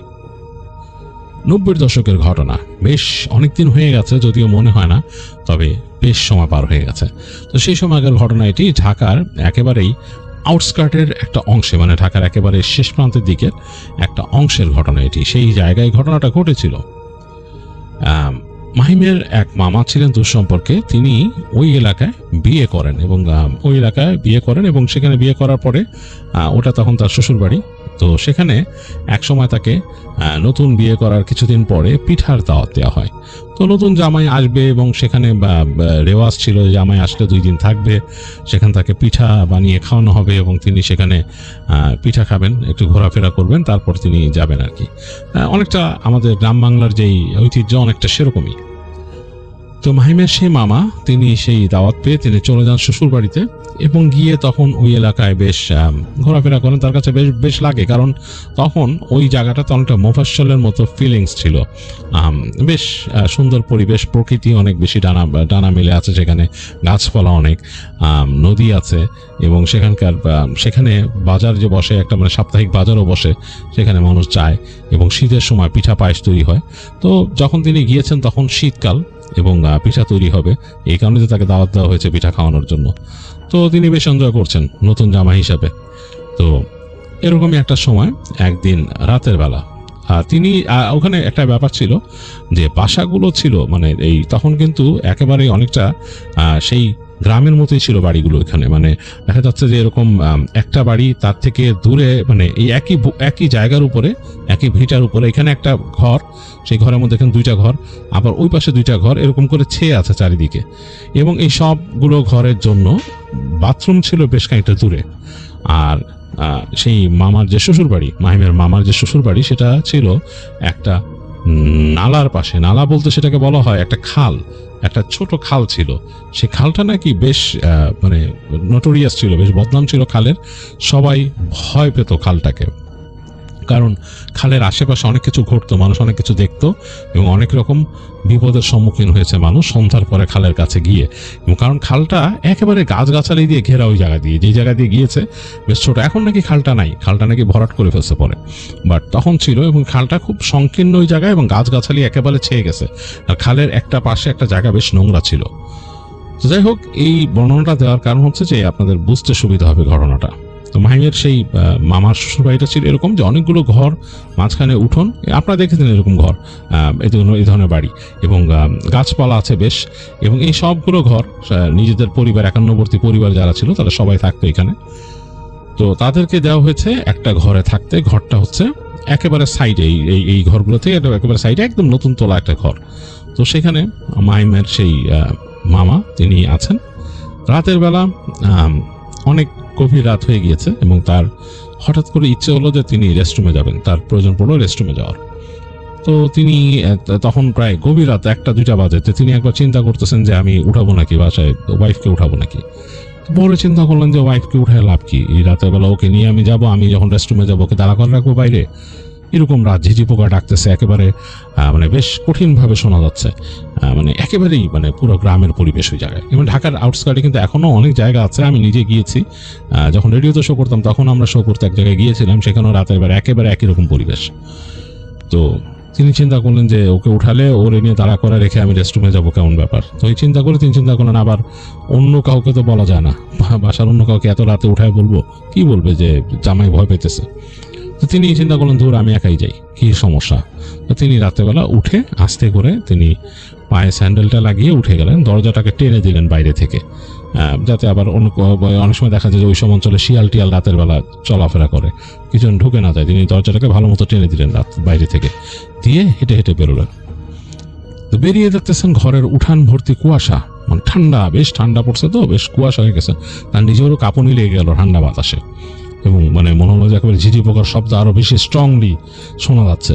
তো তিনি হাঁটা ধরলেন। তো বাথরুমটা হচ্ছে তাদের উঠান ক্রস করে পাশে একটা এরকম গলি আছে, অ্যালি, এবং সেটা দুই পাশে ঘর কিন্তু সেটা দিয়ে একদম সোজা চলে গেলে এক পাশে হচ্ছে সেই বাথরুম, এবং সেই বাথরুমের থেকে আরো সামনে সোজা চলে গেলে হচ্ছে গিয়ে একটা চাপ কল, মানে বেশ খানিকটা জায়গা পার হয়ে গেলে, মানে কয়েকশো মিটার, প্রায় 100 মিটারের মতো জায়গা পার হয়ে গেলে একটা চাপ কলের জায়গায় ঘেরা, সেখানে মানুষ গোসল করে, এবং তারপরে সেই চাপ কলের পরে হচ্ছে এই সেই নালাটা, মানে খালটা। তো তিনি বাথরুমে যাবেন, বাথরুমে যাওয়ার আগে তিনি মানে বাথরুমের কাছে এসে দাঁড়ায় তিনি চিন্তা করতেছেন যে আমি এখন পানি আনবো আর কি, তাকে পানি নিয়ে আসতে হবে চাপকল থেকে। তো চাপকলের দিকে তাকাইছেন তিনি, জাস্ট এখান থেকে তিনি তার যে পাত্রে করে পানি আনতে যাবেন, তখন তিনি তাকায় দেখতেছেন চাপকলের কাছে একটা শব্দ হচ্ছে, মানে ক্যাচ কোচ করে শব্দ হচ্ছে, চাপকল চাপলে যেরকম শব্দ হয়। তিনি ভাবলেন যে রাতের বেলা এখানে মানে কি এত রাতে কি মানুষ চাপকল চাপতেছে। পরে চিন্তা করলেন হতে পারে হয়তো আমার মতো কেউ রেস্টরুমে যাবে। তো এখন কিন্তু আকাশে কিন্তু চাঁদ আছে, চাঁদের আলো বেশ আছে, কিন্তু মানে চোখে শুয়ে আসতে তো সময় লাগে, একটু দূরের জায়গা না। তো তিনি এগুলো ভাবতে ভাবতে হাঁটা দিচ্ছেন চাপকলের কাছে, কিছুটা চলে গেছেন। এই সময় তার চোখে পড়লো চাপকলের কাছে মনে হলো একটা মানে একদম কালো অবয়ব, এবং সেই কালো অবয়বটার মধ্যে মানুষের আকৃতি, কিন্তু বেশ ছোট, মনে হচ্ছে প্রায় 3 ফিট 3.5 ফিট, মানে কোনো মানে বাচ্চার মানে কিশোর বাচ্চা আর কি, ক্লাস 2-3-তে পড়ে বাচ্চাদের যেরকম যতটুকু উচ্চতা হয় ততটুকু একটা বাচ্চার মতো সাইজ, কালো রঙের একটা এরকম আকৃতি, মনে হচ্ছে একটা অবয়ব চাপকল চাপতেছে। তারপর দেখলাম পাশে ঠিক একই রকম আরেকটা অবয়ব দাঁড়ানো, এবং সেই অবয়বটাকে তিনি দেখলেন যে চাপকলের সামনে চলে গেল, যে মাথা নিচু করে চাপকলের যে পানি বেরোচ্ছে সেটার মধ্যে মাথা দিয়ে মাথাটা মনে হলো ঢুকাই দিল ভিতরে, কলের ভিতরে। তার বুকের মধ্যে ছ্যাদ করে উঠলো, কেমন একটা মানে ভয়ঙ্কর দৃশ্য না, মানে এটা তো আসলে স্বাভাবিক দৃশ্য না। তো সেই মামার কাছে প্রচন্ড ভয় লাগলো, তার মানে বুকটা কেঁপে উঠছে একদম থরথর করে। তিনি এটা কি দেখলাম, মানে এতটুকু সাইজ এরকম কালো অবয়বের মতো। তিনি বলছেন এরকম কালো মানে গায়ের রং এত ডার্ক গায়ের বর্ণ তো মানুষ তো আমি দেখি নাই, মনে হচ্ছে একদম কুচকুচে, এবং চাঁদের আলো পড়ে মনে হচ্ছে কয়লা দাঁড়ায় আছে দুইটা। ফট করে তার দিকে ফিরে তাকালো ওই জিনিসটা, মানে সেই অবয়বটা। তিনি দেখলেন যে চোখ দুটাগুলোর একদম মানে ধকধক করে জ্বলতেছে, মনে হচ্ছে আগুন জ্বলতেছে চোখের জায়গায়। মানে প্রচন্ড ভয় পেয়ে গেলেন সেই মামা। তিনি চিন্তা করলেন যে তিনি এখন মানে হাত থেকে পাত্র ফেলে দৌড় দিবেন এখান থেকে। তিনি ওই প্রিপারেশন নিচ্ছে যে 1 সেকেন্ডে তিনি দৌড় দিবেন আর কি। এই সময় উইদিন এ মিলি সেকেন্ড মনে হলো যে যেমন বিদ্যুৎ ছুটে যায়, বা আমরা যদি দেখি যে খুব ফাস্ট কোনো শ্যাডো মুভ করে, এইভাবে ওইখান থেকে মানে মিলি সেকেন্ডের মধ্যে তার সামনে চলে আসলো দৃষ্টি পড়ার আগে ওই জিনিসটা, এবং এসে যখন তার সামনে দাঁড়ালো তখন তার উচ্চতা প্রায় 7 ফিটের থেকে বেশি, এবং এক হাত তার কাঁধে রাখলো। তিনি দেখলেন একটা মানুষের মতো অবয়ব, ঠিক ওরকম কুচকুচে কালো ঘন কৃষ্ণ বর্ণের, মনে হচ্ছে একটা কয়লা। তার চোখ দুটো দাউ দাউ করে জ্বলতেছে, এরকম দুটো চোখ আগুনের চোখের মতো। তার ঘাড়ের মধ্যে হাত রাখলো, তিনি বুঝতে পারলেন তার ঘাড় মনে পুড়ে যাবে এরকম। তাকে খুব ক্ষণক্ষণে গলা, মানে খড়খড়া টাইপের একটা গলায় বলল যে এই কথা কাউরে বলবি না। তিনি চুপ হয়ে গেলেন, তার আর কিছু বলার মতোই নেই। তার মনে হলো তার পাটা মাটির সাথে আটকায় গেছে একদম। তারপরে তিনি দেখলেন উইদিন মিলি সেকেন্ড এই কথাটা বলেই ওই জিনিসটা শ্যাত করে বাতাসের মতো ওখান থেকে ছুটকে গেল তার সামনে থেকে, এবং 1 সেকেন্ডের মতো নালার কাছে চলে গেল। তিনি আর কিচ্ছু দেখলেন না, মানে এই মুভমেন্টটা মনে হচ্ছে ছায়ার মতো, একটা ছায়া যদি ট্রেল রেখে চলে যায় জাস্ট লাইক দ্যাট। তো 1 সেকেন্ডের মধ্যে ওটা যে চলে গেল তিনি আর কিছুই বুঝতে পারলেন না। তিনি থরথর করে দাঁড়ায়, হঠাৎ তিনি মানে নিজের মতো নিজে হারায় গেলেন। তার মনে হলো যে তার শরীর খিচুনি দিচ্ছে, তিনি আর কিছু মনে করতে পারলেন না। চোখে অন্ধকার দেখে তিনি ওখানে পড়ে গেলেন। তার হুঁশ ফিরছে ফজরের পর। তিনি যখন মানে তাকাইছেন, দেখলেন যে তার মুখের উপর পানি সেটা দেওয়া হচ্ছে এবং তার আত্মীয় স্বজন কয়েকজন সামনে, মানে তার শ্বশুরবাড়ির আত্মীয় স্বজন, তাকে তার স্ত্রী খুব অ্যাংশাস চেহারা, তার খুব মানে চিন্তায় আছেন। তার স্ত্রী চোখে পানি, জিজ্ঞেস করছে কি হয়েছে, কি হয়েছে, মানে কি হয়েছে তোমার, তুমি তাকাইতে পারতেছো কি, মানে কথা বলো, কি ব্যাপার। তিনি বললেন যে হ্যাঁ আমি ঠিক আছি। তিনি ওইভাবে বললেন যে আমি ঠিক আছি, অসুবিধা নাই, আমি ঠিক আছি। বলছে কিভাবে তুমি এখানে গেলা, কেমনে, কি হয়েছে? বলে যে না, আমি ওখানে যাইতে যে পিছলায় পড়ে গেছিলাম, এরপর আমার কিছু খেয়াল নাই। উনি কিন্তু বলেন নাই, তার মনে আছে সবকিছু, কিছু বলেন নাই। ভাইমের সেই মামা আর কি। তো তাকে ঘরে নিয়ে গেল, ঘরে নিয়ে তাকে শুশ্রূষা করলো। তিনি ওই দিন, তার খুব ভয় লাগতেছিল কেন জানি, বারবার চোখের সামনে মনে পড়তেছিল ওই জিনিসটা। তিনি ওই দিন আর শ্বশুরবাড়ি কাউকে এগুলো কিছু বলেন নাই এবং তিনি বললেন যে রাত্রে তিনি থাকবেন না, তিনি অসুস্থ ফিল করতেছেন, তিনি চলে যাবেন বাসায়। যাই হোক, তার স্ত্রী সহ তিনি চলে আসলেন বাসায় এবং তিনি কয়েকদিন অসুস্থ ছিলেন, গায়ে টেম্পারেচার অনেক হাই ছিল। তিনি এমনকি একজন আলেমের সাথে দেখা করলেন। তিনি বললেন যে তিনি ভয় পাইছেন, তাকে যাতে দেন, এবং তিনি জিজ্ঞেস করলেন যে তিনি যদি উদ্ভট কিছু দেখে থাকেন সেটা কাউকে বললে সমস্যা আছে কিনা, তাকে নিষেধ করা হয়েছে। আলেম বললেন যে আপাতত এগুলো বলেন না, থাক। তো যাই হোক, বেশ দীর্ঘ সময় তিনি এই ঘটনাটা কাউকে বলেন নাই। পরবর্তীতে এক সময় তিনি বলে ফেলেন এবং ততদিনে ওই খালও পূরণ হয়ে গেছে, খালটা ভরে ফেলছে, খালটা ওখানে আর নাই। তো ওই খালটা সম্পর্কে মাহিম বলেছে যে ওই খালটা নাকি বেশ নটোরিয়াস ছিল এবং ওইখানে অনেক ভয়ের জিনিস দেখা যেত। অনেকে অনেক কিছু এক্সপিরিয়েন্স করেছেন, মাহিম নিজেই নাকি বলেছেন। কোন এক সময় করে তিনি সেই ঘটনা শেয়ার করে ফেলবেন আমাদের সাথে। তো যাই হোক, এই ছিল মাহিমের পাঠানো ঘটনা।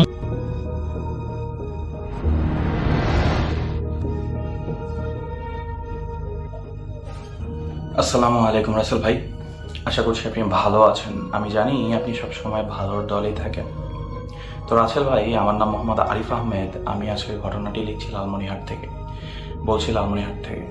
তো আজকের যে ঘটনাটি আমি শেয়ার করতে যাচ্ছি, এই ঘটনাটি আমাকে একজন শেয়ার করেছে এবং এই ঘটনাটি তার ভাইয়ের সাথে ঘটেছিল। যার সাথে এই ঘটনাটি ঘটেছিল তার নাম মূলত আলম। তো সঙ্গত কারণে আমি তার লোকেশন শেয়ার করছি না, কারণ সেই আমাকে এই লোকেশনটি শেয়ার করতে নিষেধ করেছে। তো তার ভাই, ঘটনাটি ঘটেছিল আলম নামে একটি ছেলের সাথে। তার ভাই আমাকে এই ঘটনাটি শেয়ার করে যে এই ঘটনাটির প্রত্যক্ষদর্শী ছিল। যাই হোক, আমি সরাসরি আলমের ঘটনায় চলে যাচ্ছি। আলম একটি দুঃসাহসী ছেলে ছিল। সে একদিন বাজারে গিয়েছিল এবং বাজার থেকে ফিরছিল। আমি ঘটনাটি বলার আগে আরেকটা জিনিস বলে নিতে চাই। আলমের বয়স ছিল 19 থেকে 20 বছর। তো সে স্বাভাবিকভাবেই বাজার থেকে ফেরার সময় একটি চানাচুর খেতে খেতে বাসায় ফিরছিল। তো সে যখন বাসায় ফিরছিল তখন হঠাৎ করেই সে একটি অস্বাভাবিক আবহাওয়া লক্ষ্য করে, মানে ঠান্ডা একটি বাতাস লক্ষ্য করে এবং সাথে সাথেই তার গা ভার হয়ে যায়। তো সে এটি বিশেষ কোনো আমলে নেয়নি এবং সে স্বাভাবিকভাবেই বাড়িতে চলে আসে। বাড়িতে চলে আসার পর 2-3 দিন কোনো ঘটনা ঘটেনি তার সাথে। ঘটনা ঘটে তৃতীয় দিন আলম হঠাৎ অস্বাভাবিক আচরণ করতে শুরু করে এবং চিল্লাচিল্লি শুরু করে। এই চিল্লাচিল্লির ফলে যে ঘটনাটি আমাকে শেয়ার করেছে তার নাম রফিক। এই রফিক করে কি, সে তার পাশের বাড়ি থেকে আলমকে দেখতে যায় যে কেন সে চিল্লাচিল্লি করছে। পরবর্তীতে সে আলমের বাড়িতে যায় এবং আলমকে দেখে যে সে কি করছে, মানে সে এত চিল্লাচিল্লি করছে কেন। সে আলমের পাশে বসে। তখন আলম স্বাভাবিকভাবেই বিছানায় বসেছিল। তো রফিক জিজ্ঞাসা করে যে তোমার কি হয়েছে। তো এই কথাটি জিজ্ঞাসা করার সাথে সাথেই আলম রফিকের গলা টিপে ধরে এবং রুমের মধ্যে আরো অনেকে উপস্থিত ছিল। তারা সহজেই আলমের কাছ থেকে রফিককে ছাড়াতে পারছিল না। পরবর্তীতে অনেক কষ্ট করে আলমের বাবা রফিককে ছাড়িয়ে নেয় আলমের কাছ থেকে। পরবর্তীতে রফিক করে কি, তার বাবা 5 ওয়াক্ত নামাজ পড়তো, পরেজগার মানুষ ছিল। পরবর্তীতে সে তার বাবাকে জানায় বিষয়টি। জানানোর ফলে রফিকের বাবা এসে আলমকে ঝাড়ফুঁক করে দেয় এবং পানি পড়া দেয় এবং কিছু ছুরা কালাম দিয়ে তাকে স্বাভাবিক করার চেষ্টা করে। কিন্তু আলম সেই দিন স্বাভাবিক হয়ে যায়। স্বাভাবিক হওয়ার পরেও রফিকের বাবা বলে যে এর ভিতরে একটি খারাপ আত্মা ভর করেছিল, আমি তাকে সরিয়ে দিয়েছি, সে আর কোনো সমস্যা করবে না। এই কথাটি বলার পর রফিকের বাবা সেখান থেকে চলে যায়। কি মনে করছেন, ঘটনাটা কি এখানেই শেষ? না, ঘটনাটি এখানেও শেষ হলেও হতে পারত, কিন্তু ঘটনাটি ঘটে আবার 4 থেকে 5 দিন পর। আলম হঠাৎ এপাশে ওপাশে চলে যায়, যেখানে সেখানে চলে যায় এবং সে তার মাকে বারবার বলতে থাকে স্টেশনের পাশে যে বটগাছটি আছে আমি সেখানে যাব, এবং বিভিন্নভাবে সে বাড়ি থেকে বের হয়ে যাওয়ার চেষ্টা করে।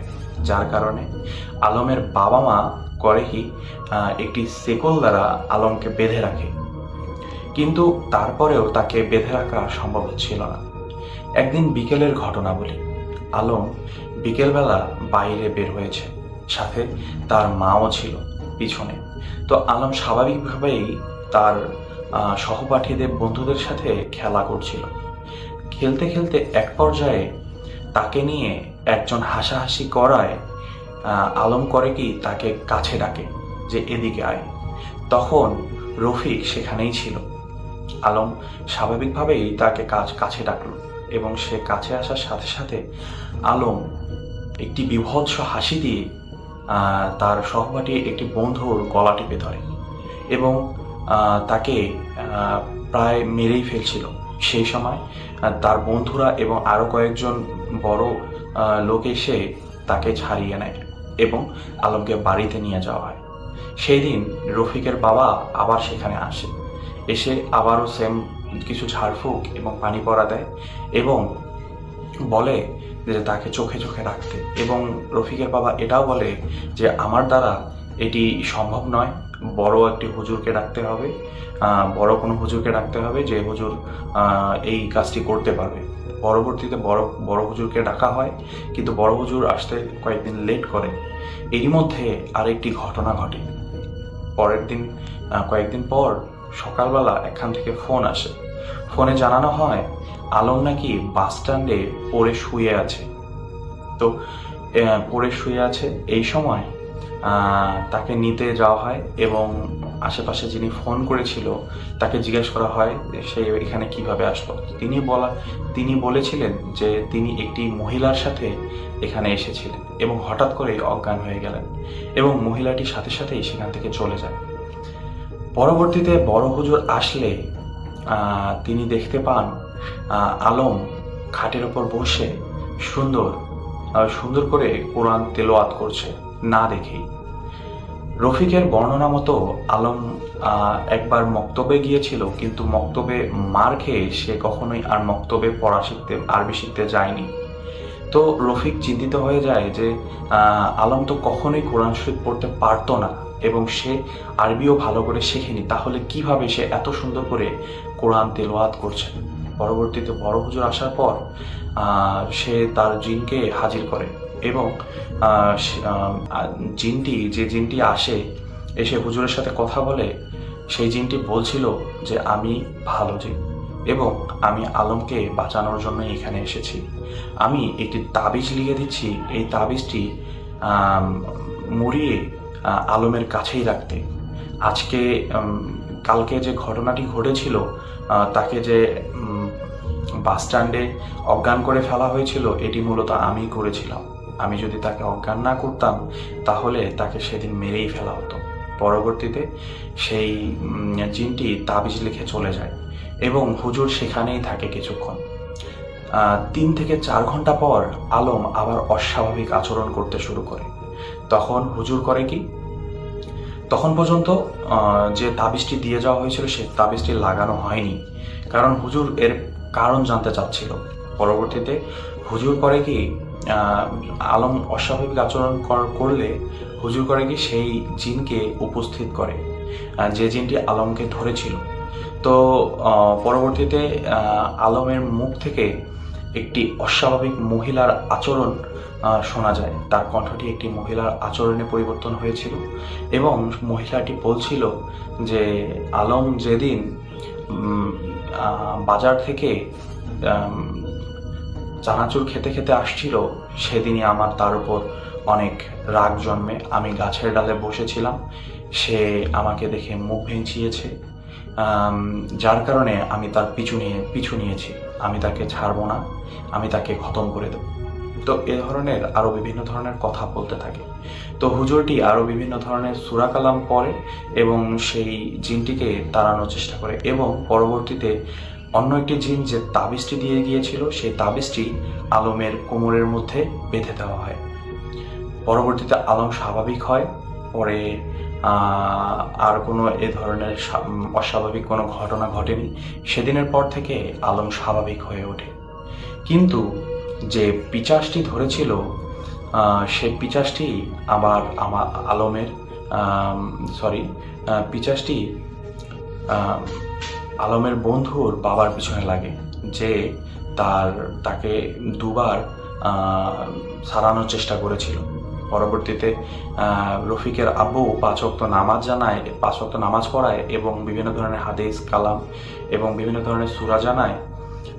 পরবর্তীতে পিশাচটি রফিকের আব্বুর কোনো ক্ষতি করতে পারে। তো রাসেল ভাই, এই ছিল আমার আজকের ঘটনা। আমার আজকের ঘটনাটি যদি আপনার ভালো লেগে থাকে তাহলে অবশ্যই আমাকে জানাবেন। আমার কাছে আরও অনেক ঘটনা আছে আমি যেগুলো আপনাকে শেয়ার করতে চাচ্ছি। আশা করছি আজকের ঘটনাটি আপনাদের সবার ভালো লেগেছে। ভালো লাগলে অবশ্যই আমাকে কমেন্ট বক্সে জানাবেন। আজকের ঘটনাটি আমি এখানেই শেষ করছি। আল্লাহ হাফেজ।